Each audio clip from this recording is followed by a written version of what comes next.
तो ये बहुत बड़ी कमी है हमारे इलाके में और हमारे नेता लोगों के अंदर, जो हमारे पॉलिटिशियन लोग हैं जो अपने आप को कौम का हमदर्द और कौम को लेके बड़ी बड़ी जो बातें करते हैं।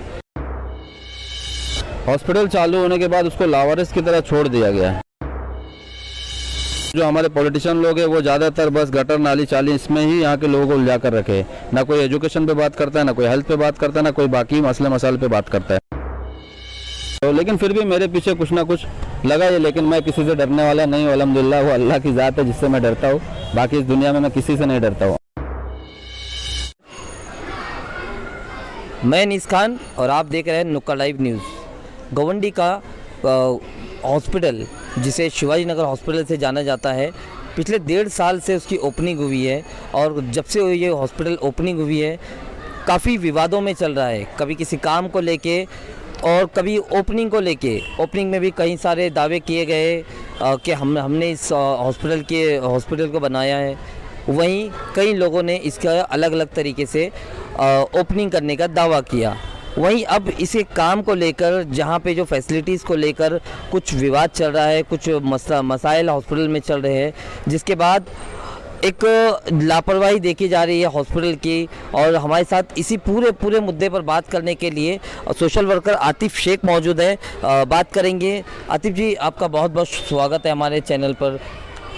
शिवाजी नगर का हॉस्पिटल पिछले 1.5 साल हो गए हैं, काफ़ी सारी फैसिलिटीज़ से महरूम है, क्या कहना चाहेंगे?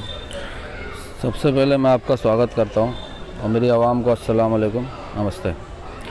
सबसे पहले मैं आपको ये बताना चाहता हूं कि हॉस्पिटल का स्ट्रक्चर कंप्लीट होने के बाद ये तकरीबन 1-1.5 साल, पौने 2 साल बंद था।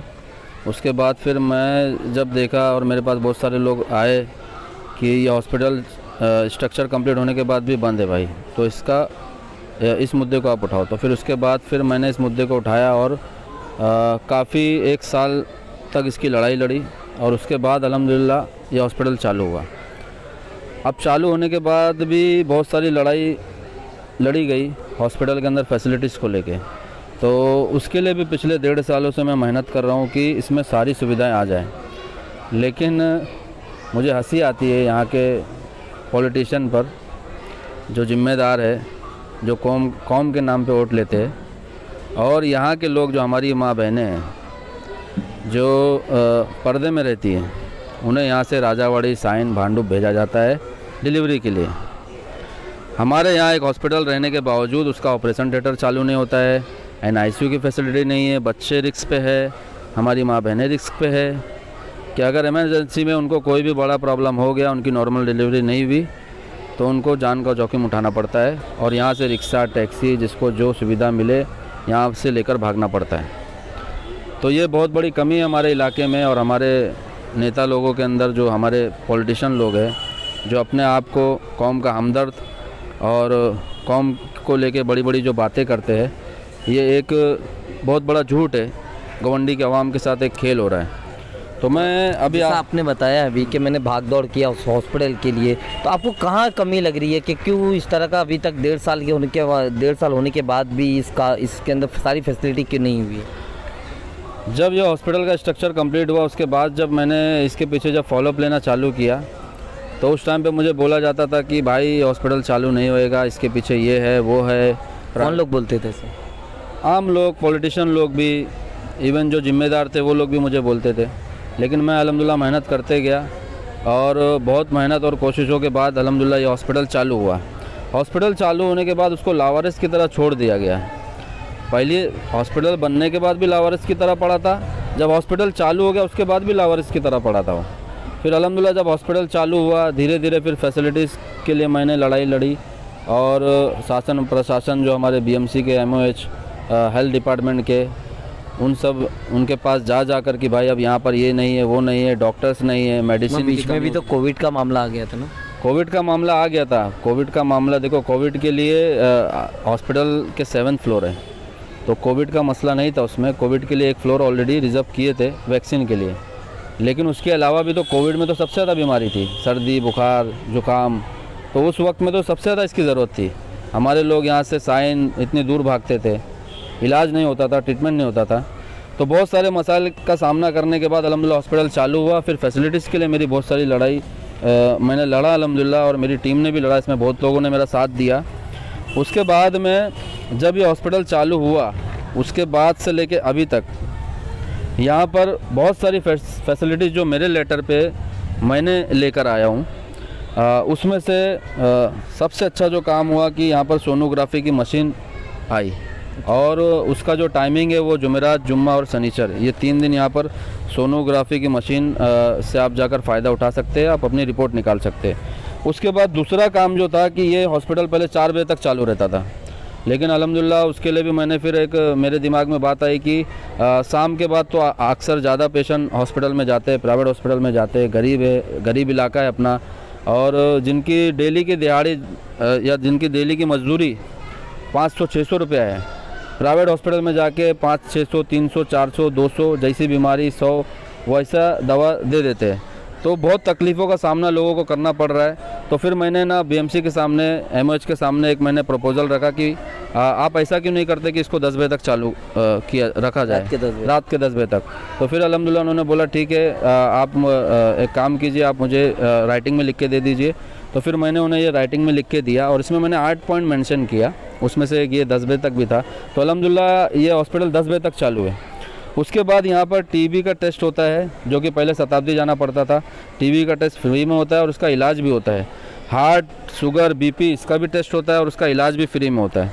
ये सब बताने का मेरा मकसद ये है कि हमारे इलाके में मालूमात की बहुत कमी है, क्योंकि कोई इस पर काम नहीं कर रहा है, और जो हमारे पॉलिटिशियन लोग हैं वो ज़्यादातर बस गटर, नाली, चाली इसमें ही यहाँ के लोगों को उलझा कर रखे हैं। ना कोई एजुकेशन पे बात करता है, ना कोई हेल्थ पे बात करता है, ना कोई बाकी मसले मसाले पे बात करता है। तो ये बताने का मकसद ये कि अगर किसी को कोई बीमारी ऐसा लग रही है, कोई सिम्टम्स लग रहे, तो आप जाके फ्री में इलाज करा सकते हैं। जो बेचारे मजबूर है, और मजबूर के अलावा भी मैं बोलता जो पैसे वाले लोग हैं, जिनकी आमदनी अच्छी है, जो मिडिल क्लास में आते हैं, वो भी जाकर इस हॉस्पिटल से फ़ायदा उठाए। क्योंकि ये जो हॉस्पिटल में जो दवा मिल रही है वो फ्री में मिल रही है। इसका मतलब ये नहीं कि कोई हमारे पे एहसान कर रहा है, ये हमारे ही टैक्स के पैसे से हमको दवा दी जा रही है।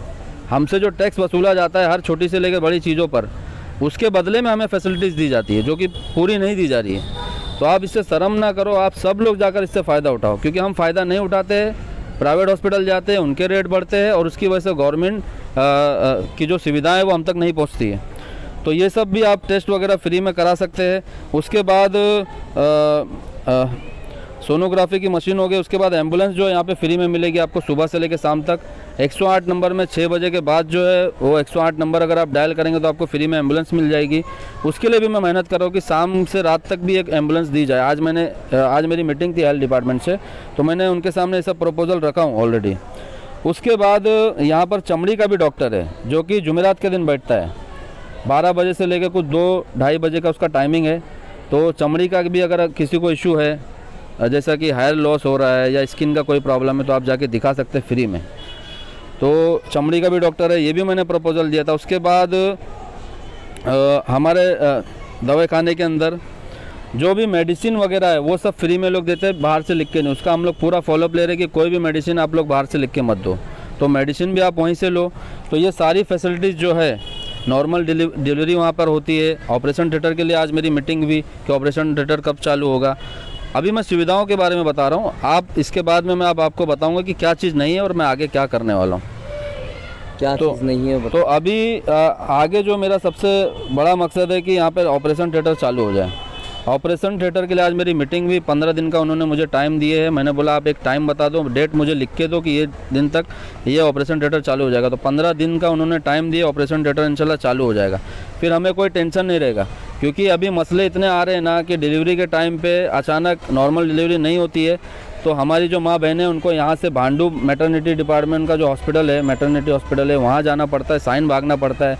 बेचारे रिक्शा, टैक्सी कैसे कैसे करके वो लोग यहाँ से जाते हैं। किसी के पास पैसा है नहीं है, एम्बुलेंस अरेंज कर सकते नहीं कर सकते, बहुत सारे मसले मसाइल का सामना करना पड़ता है।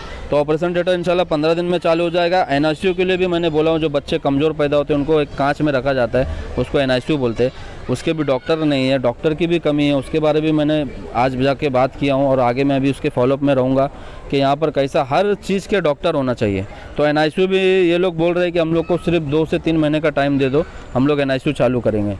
और उसके बाद मैंने एक प्रपोज़ल और रखा इनके सामने कि जो डेंटल और हड्डी का डॉक्टर, तो उसको भी लेकर मेरी बात हुई, तो उसमें भी इन्होंने मुझसे कुछ टाइम मांगा है कि जो उसकी जो चेयर आती है वो कुछ 3 लाख रुपए की आती है।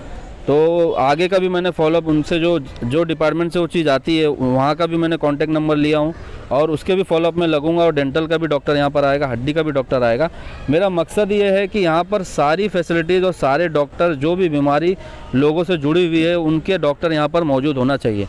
असल में मेरा सबसे बड़ा मकसद ये है कि ट्रॉमा सेंटर एक साइन और राजावाड़ी के जैसा अपने इलाके में एक हॉस्पिटल खुलना चाहिए। मेरी आगे की लड़ाई वही है। लेकिन फ़िलहाल मैं ये चाहता हूँ कि जो हॉस्पिटल हमारे पास है हम उसको कैसा सारी सुविधाओं से लैस कर दे, ताकि लोगों को, जो हमारे गरीब और जो बेसहारा लोग हैं, उनको सहारा मिले इस हॉस्पिटल से। तो मेरी लड़ाई अभी फ़िलहाल यही जा रही है। आगे की लड़ाई इंशाल्लाह लड़ेंगे, और वो बहुत बड़ी लड़ाई है, और इंशाल्लाह एक बड़ा हॉस्पिटल अपने इलाके में लेके आएंगे। ये हमारा हक है, हमारे टैक्स के पैसे से हमको एक हॉस्पिटल बना के दो, ये मेरी सरकार से मांग है। बीच में भी मैंने इस मुद्दे को लोकमत न्यूज़ में उठाया था। उसके बाद यहाँ पर हेल्थ मिनिस्टर साहब आए थे, हेल्थ मिनिस्टर साहब ने विज़िट किया। पहली बार कोई मिनिस्टर हमारे गोवंडी में आके विज़िट किया है। उस वक्त भी मैंने यही सरकार से मांग की थी कि हमारे इधर ट्रॉमा सेंटर होना चाहिए। जो हॉस्पिटल हमारे पास है उसमें सुविधाएं बराबर नहीं, उनको सुविधाओं से लेस करो, उनको सारी सुविधाएं दो, ताकि यहाँ जो प्रॉब्लम हो रही है हमारी माँ बहनों को और हमारे भाइयों को, उन तकलीफ़ों से उनको आसानी मिले। जैसा कि आपने बताया अभी कि बहुत सारे अवेयरनेस का, अगर देखा जाए तो अवेयरनेस का एक कमी है हमारे गोवंडी में। लोगों को करीब 1.5 साल हो गया है करीब हॉस्पिटल बंद के, और लोगों को इतनी सारी चीज़ें चालू है हॉस्पिटल में मालूम नहीं है। तो आप इस सारी जो अवेयरनेस के लिए आप किस तरह का काम करने वाले हैं? अवेयरनेस के लिए इंशाल्लाह मैं बैनर वगैरह लगाऊंगा। हॉस्पिटल के पास हमेशा मेरा बैनर लगता है, लेकिन निकाल दिया जाता है। और कौन निकालता है? निकाल देते हैं जो भी पॉलिटिशियन है, जिनको कौन नाम क्या बोलेंगे, क्योंकि जब तक कोई सबूत नहीं मिलेगा तो हम लोग किसी का नाम नहीं लेना चाहिए। लेकिन जब भी मेरा बैनर लगता है, कभी कहीं से फ़ोन आ जाता है, फिर मुझे बुलाया जाता है कि आप बैनर क्यों लगाते हो। आप किसी के खिलाफ लिखते हैं? कुछ नहीं, किसी के खिलाफ। मेरा बैनर मैं चाहिए तो आपको भेज दूंगा। एकदम सिंपल रहता है कि किसी को कोई भी समस्या हो तो हमसे संपर्क करे। ये हॉस्पिटल से लेके बस उसमें कॉन्टैक्ट नंबर होता है, बस इतना ही होता है कि कोई भी समस्या अगर हमारी माँ बहनों को, भाइयों को है तो हमसे संपर्क कर सकता है, हम उनकी समस्याओं का समाधान देंगे। बस यही मैसेज रहता है। लेकिन उसके अलावा भी मुझे कभी कहीं से फ़ोन आता है, और 1-2 बार तो मुझे पुलिस स्टेशन से भी फ़ोन आया और मुझे बुलाया गया कि आप बैनर क्यों लगाते हो। तो मैं बोला यहाँ पर दुनिया भर के बैनर लगते हैं, बर्थडे के, इसके उसके, कभी कोई ऑब्जेक्शन नहीं। एक अच्छे काम के लिए, एक लोगों की मदद के लिए अगर बैनर लग रहा है तो आप लोगों को, आपको क्या तकलीफ़ है। तो उन्होंने भी फिर कहा नहीं आप अच्छे काम करते हो। लेकिन फिर भी मेरे पीछे कुछ ना कुछ लगा ही। लेकिन मैं किसी से डरने वाला नहीं हूँ, अल्हम्दुलिल्लाह। वो अल्लाह की ज़ात है जिससे मैं डरता हूँ। बाकी इस दुनिया में मैं किसी से नहीं डरता हूँ, और ना मैं किसी से डरूँगा, ये मैं खुल के बोल रहा हूँ। और मुझे कोई फ़र्क नहीं पड़ता है कि कौन मेरे पीछे क्या कर रहा है, मुझे कोई फ़र्क नहीं पड़ता। मेरा काम जो है मैं इंशाल्लाह करूँगा, और मरते दम तक मैं इस काम को करूँगा। ना मुझे कोई इलेक्शन से लेना देना है, ना मैं कोई चीज़ के लिए काम कर रहा हूँ। मैं सिर्फ मेरे अल्लाह की रज़ा के लिए काम कर रहा हूँ, और मैं इंशाल्लाह हमेशा करते रहूँगा। और एक आखिरी सवाल मेरा कि इस चैनल के माध्यम से, नुक्कड़ लाइव के माध्यम से, आप लोगों को अवेयरनेस के लिए किस तरह का मैसेज देना चाहेंगे? ये फैसिलिटीज़ जो चालू है लोगों को मालूम नहीं है, तो आप किस तरह का अवेयरनेस का मैसेज देना चाहेंगे? अवेयरनेस का मैसेज देखो ऐसा है कि हॉस्पिटल में आप लोग जाओ और ज़्यादा से ज़्यादा हॉस्पिटल से फ़ायदा उठाओ। हमारे कॉन्टैक्ट नंबर वहाँ पर एक बैनर लगा हुआ रहता है, कल फिर लग जाएगा, आए दिन हटा दिया जाता है, फिर मैं लगा देता हूँ। और अगर कोई भी आपको तकलीफ़ हो रही तो वो हमको बताए, ताकि हम लोग उसका समाधान निकाल सके, जो भी परेशानियाँ हैं। और ज़्यादा से ज़्यादा जो भी फैसिलिटी, जो भी गवर्नमेंट की तरफ से सुविधाएं हमको मिलती है, उससे ज़्यादा से ज़्यादा आप लोग फ़ायदा उठाओ, ताकि गवर्नमेंट के ऊपर प्रेशर बना रहे। ज़्यादा लोग जब जाएंगे कोई सुविधा का फ़ायदा उठाने के लिए, आज सबसे ज़्यादा हमारे इलाके में गवर्नमेंट की सुविधाओं से फ़ायदा उठाने की बहुत बड़ी कमी है। क्योंकि हमारे यहाँ जो पॉलिटिशियन है वो जीत के आने के बाद सिर्फ गटर नाली चाली में यहाँ के लोगों को उलझा के रखते। बहुत सारी स्कीम है, सिर्फ ये हेल्थ को लेके नहीं, एजुकेशन को लेके और भी बहुत सारे सुविधाएं और बहुत सारी स्कीम गवर्नमेंट निकालती है, लेकिन हमारे इलाके में उसके बारे में किसी को पता नहीं होता। और मेरा सबसे ज़्यादा मेरा बोलने का मकसद ये है कि जो भी आपके इलाके में काम कर रहा है, वो चाहे कोई भी समाज से हो, वो चाहे कोई भी धर्म से हो, कोई भी जाति से हो, वो चाहे छोटा हो बड़ा हो, वो चाहे बटला हो चाहे हाइटेड हो, या कोई गोरा हो या काला हो, किसी का चेहरा, किसी की शक्ल, किसी की सूरत या किसी इंसान को देख के, किसी की जात धर्म को देखकर उसके खिलाफ मत जाओ। जो भी अच्छा काम कर रहा है, जो भी आपके लिए लड़ रहा है, क्योंकि इस दौर में लड़ना बहुत बड़ी बात है, आप उसका साथ दो। उसका साथ नहीं दे सकते तो कम से कम उसका हौसला बनो कि हाँ भाई तुम अच्छा कर रहे हो तो हम तुम्हारे साथ है। तभी इस समाज का और इस इलाके का कुछ आगे फ़ायदा होगा या इस इलाके को हम लोग सुधार सकते हैं। वैसे लोगों की हिम्मत बनो, वैसे लोगों की कमज़ोरी मत बनो।